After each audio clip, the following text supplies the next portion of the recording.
రైతులను మోసం చేస్తే సహించం, మోసపోతూనే ఉన్నారు, మళ్ళీ మోసం చేస్తే సహించమేంది? ఎప్పుడు మీరు స్టార్ట్ చేయాలి దీన్ని? రేవంత్ రెడ్డి గారు మీరు రైతులను మోసం చేస్తే సహించమని ఇప్పుడు అనేది ఏంటండి? వార్తలు వచ్చి మొత్తం రైతులంతా ధాన్యాన్ని అమ్ముకుంటుంటే ఇప్పటికే చాలా పెద్ద ఎత్తున కొన్ని టన్నుల ధాన్యం కొనుగోలు చేసిరు కదా, లక్షల టన్నుల ధాన్యం కొనుగోలు అవుతూనే ఉంది కదా, మరి ఇప్పటిదాకా నష్టపోయిన రైతుల పరిస్థితి ఏందండి? జనగామలో మీరు చెప్పిన తర్వాత 30 రూపాయలు పెంచిరట. ఎక్కడికక్కడ తరుగు పేరుతోని రైతులని నిండా ముంచుతా ఉన్నారు. మీరు 500 రూపాయల బోనస్ అన్నారు, 500 దేవుడు ఎరుగు ఉన్న దాంట్లో కట్ చేస్తూ ఉన్నారు. అప్పుడు కేసీఆర్ గవర్నమెంట్ ఉన్నప్పుడు 5-10 కిలోలు పోయింది, ఇప్పుడు అదే జరుగుతూ ఉన్నది.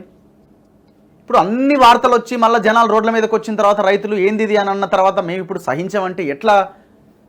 మరి ఫస్ట్ నుంచి ఎందుకు ఈ సహించమన్నది వినిపించలే?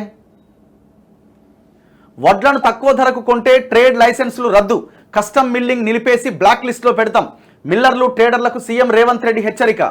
పల్లెలు పట్టణాల్లో తాగునీటి సమస్యలు రావద్దు, నాగార్జున సాగర్ డెడ్ స్టోరేజ్, సింగూరు నారాయణపూర్ రిజర్వాయర్ల నుంచి తాగునీళ్లు.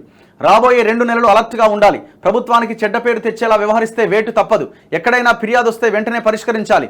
వడ్ల కొనుగోళ్లు తాగునీటిపై రివ్యూలో ఆఫీసర్లకు ఆదేశం. ఇక్కడ సంతోషించే విషయం ఏంటంటే ఈయన రివ్యూ చేసిండు, కనీసం అంతకుముందు ఉన్నాడు కనీసం రివ్యూ కాదు కదా, అసలు కనీసం పట్టించుకున్న పాపాన కూడా పోలే. కానీ మీరు మాట్లాడడంతోనే హెచ్చరించడంతోనే సరిపోదు కదా, సమస్యకు పరిష్కారం రావాలి. ప్రజాపాలన పెద్ద ఎత్తున అప్లికేషన్లు తీసుకుంటున్నారు, అబ్బా మనకు కలవడానికి అవకాశం దొరికింది అని అనుకున్నారు. అది ఎన్ని రోజులు ఉంటుంది? ఒక 10 రోజులు ఉంటుంది. ఆ సమస్యకు పరిష్కారం దొరకనప్పుడు ఏముంటుంది? ఉత్తదే ఇదంతా అనుకుంటారు. ఇప్పుడు అదే జరుగుతున్నది కదా. ఎక్కడో ఒక దగ్గర చిన్న చిన్న పరిష్కారం కావచ్చు, కానీ పూర్తి స్థాయిలో పరిష్కారం ఎక్కడ దొరుకుతున్నది? అట్లీస్ట్ 50% అప్లికేషన్స్కైనా పరిష్కారం రావాలి కదా. ఇప్పుడు ఇది కూడా అట్లే ఉంటుంది. సరే రివ్యూ చేస్తున్నారు, బాగానే ఉంది, మరి దెన్ రిజల్ట్ ఏంటి?